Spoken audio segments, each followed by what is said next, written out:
औज़ुबिल्लाहि मिनश्शैतानिर्रजीम बिस्मिल्लाहिर्रहमानिर्रहीम अस्सलामु अलैकुम वरहमतुल्लाहि वबरकातुहू। दोस्तों, अगर आप कर्ज में डूबे हुए हैं तो ये वजीफा 40 दिन में आपको बाहर निकाल देगा।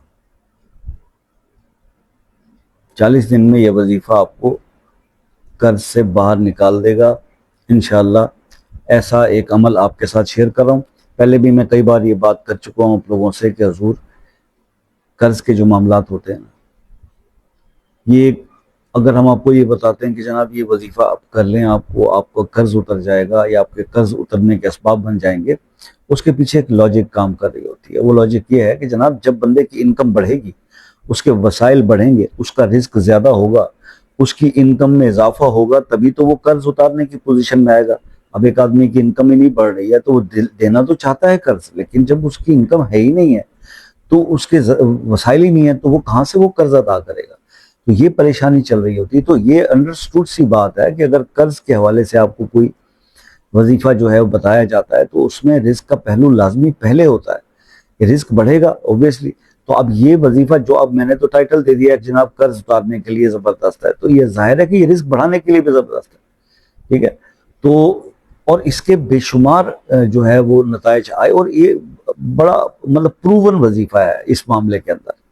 तो जो लोग ऑलरेडी कर चुके हैं वो जानते हैं इस चीज़ को, और बहुत सारे मुशाहिदात को सामने रखते हुए मैं आपसे कोई चीज़ शेयर करता हूँ, क्योंकि यहाँ परेशानियाँ बहुत ज़्यादा है। लेकिन जो मेरे बहन भाई अक्सर ये मैसेज करते हैं ना, वो वहाँ बड़ी मुझे खुद समझ में नहीं आता कि मैं क्या करूँ, कि हमने तो सिर्फ आपको वज़ाइफ़े बताने कि शाह साहब कुछ करें, 20 दिन में मैंने 5 लाख रुपए देने या 10 दिन में मैंने 1 लाख रुपए देने।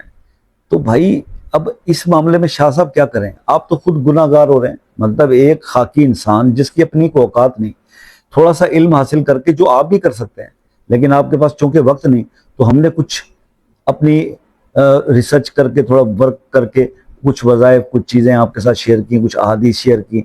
तो इतनी ही बस है हमारी हिम्मत और ताकत। तो जब आप ये कहते हैं तो आप हमें भी गुनाहगार करते हैं, खुद भी गुनाहगार होते हैं। काम करने वाली अल्लाह के साथ है, अल्लाह ने काम करना होता है। आप रहनुमाई ले लीजिए मुझसे, जितना पूछ लीजिए, कोई हदीस, कोई रेफरेंस, कोई जनाब ये आयत इससे पढ़ने से क्या होगा, इस सूरा को पढ़ने क्या होगा, तो ये चीज़ें हम बताने के लिए तैयार हैं आपको। तो बहरहाल जनाब, आपने अगर कर्ज में आप जकड़े हुए हैं और डूबे हुए हैं कर्ज के अंदर, तो फिर आपको ये अमल जो है बहुत सूट करेगा। सुबह से लेकर इशा की नमाज सोने तक ये आपके पास टाइम है।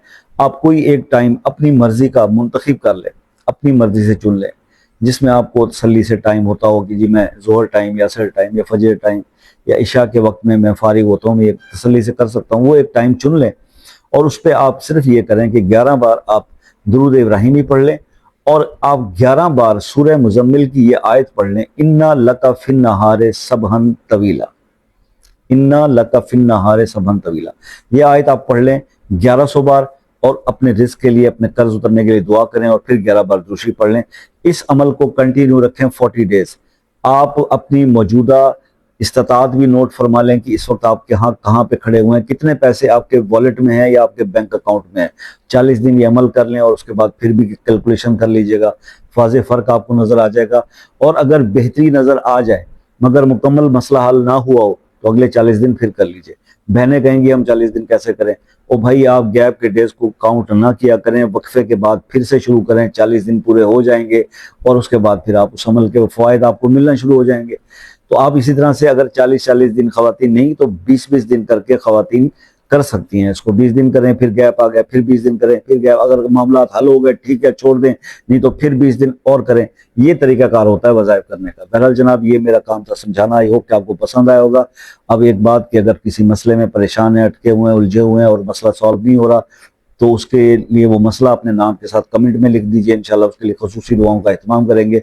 और मुझसे अगर रब्ता करना हो व्हाट्सएप पर तो असर की नमाज के बाद का टाइम है, प्लीज़ ख्याल रखिएगा। बाहर के जो दोस्त हैं, UK, USA, Canada, New Zealand, Australia, Germany, France, Norway तक के जो लोग मेरे साथ रब्ते में हैं, तो वो कॉल कर लिया करें, टाइम ले लिया करें कॉल करने से पहले। तो इसमें कुछ चार्जेस नहीं है, तसल्ली से बात हो जाया करेगी।